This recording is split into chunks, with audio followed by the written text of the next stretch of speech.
Coming up on Mountain News this morning, a community in our region mourns the loss of a young police officer who lost his life while on duty. And health officials here in the Commonwealth participate in a nationwide event to help people get rid of their old medications in a safe and responsible way. Dedicated to Eastern and Southern Kentucky, this is WYMT Mountain News This Morning. Good morning, I'm Chas Gayhart. It is 4:59 on Monday, October 31st. Good morning and happy Halloween, Brandon. That's right, we made it, Chas. Yes. And, glad to be here with you this morning.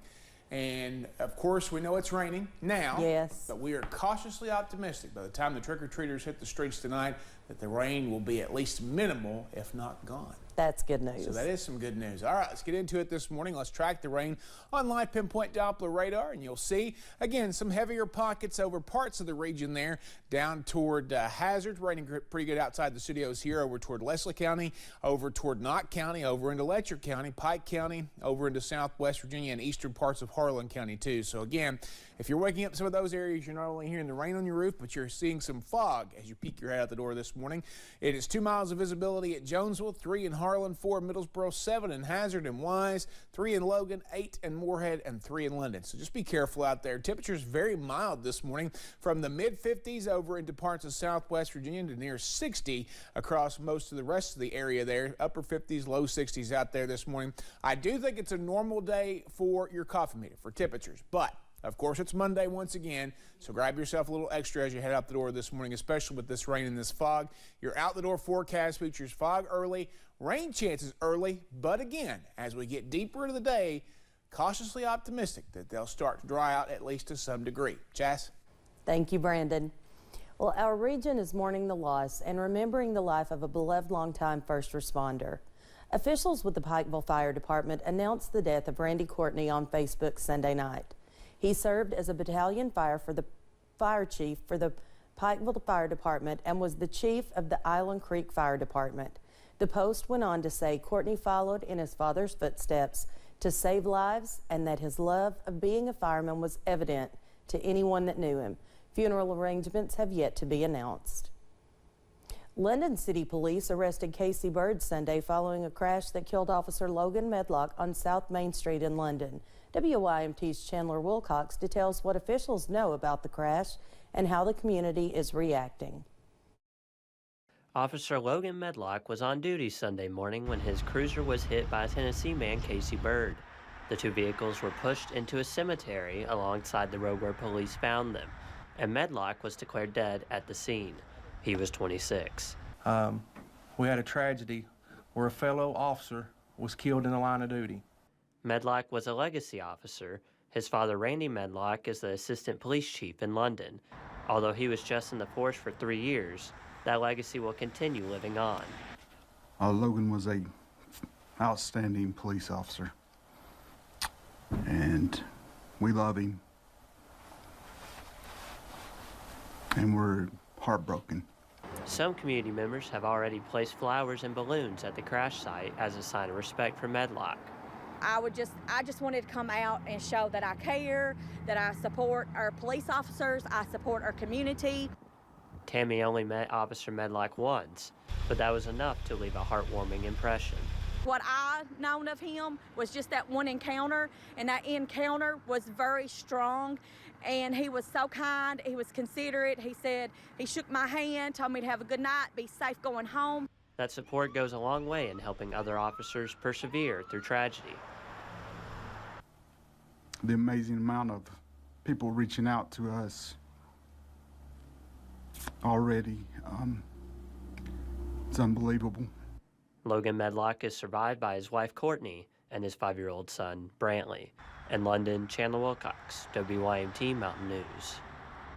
Casey Bird is charged with murder of a police officer and operating a vehicle under the influence.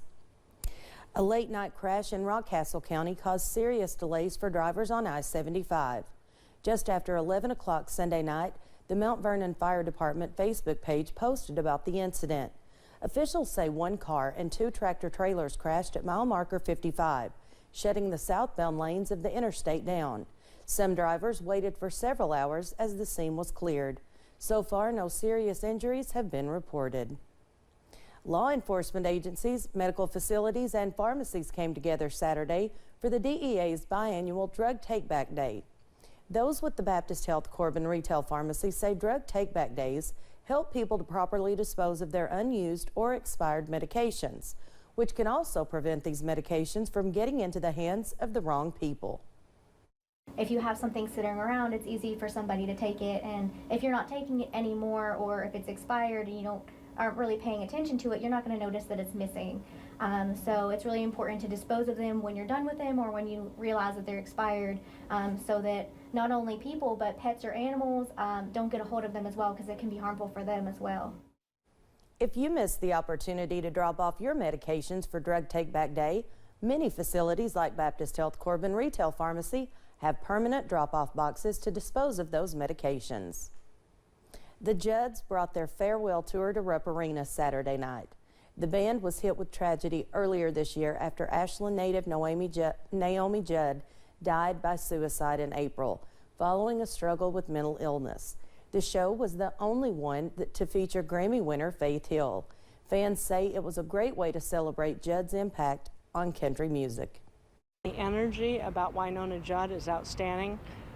That it's just a great place to be and a great moment. And we all know Naomi Judd grew up not too far from here, so it's a moment to celebrate and to heal. The tour will finish off on February 25th in Hollywood, Florida. Country music fans in Nashville were eager to pay their respects to Loretta Lynn on Sunday. The Johnson County native died earlier this month at the age of 90. This was the line outside the Grand Ole Opry around 8 a.m. yesterday. It was a star-studded affair with Dolly Parton, Reba McEntire, Keith Urban, Faith Hill, George Strait, Sheryl Crow, and many more stars in attendance.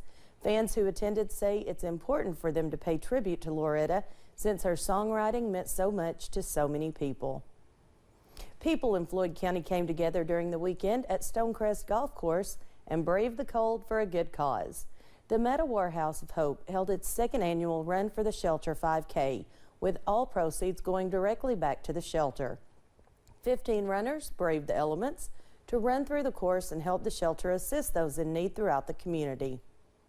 We're really trying to help people get back into, I guess, maybe a normal lifestyle where we try to, I think what we really try to do is we try to take people from being homeless and making them have homes.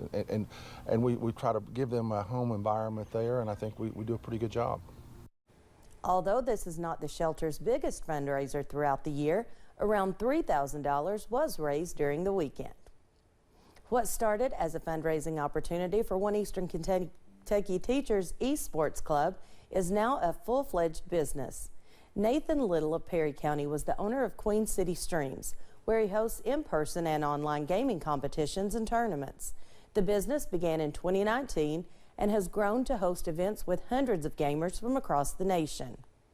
It's crazy. I never thought that I would be able to do this. I never thought, especially from here in Eastern Kentucky, that I'd be hooked up with all these people from all over the country, and it's been something to watch. Little is also a finalist for the Invest 606 pitch competition this April, where he will give a presentation on Queen City Streams in hopes of earning the grand prize. Thanks for getting your day started with us here on Mountain News this morning.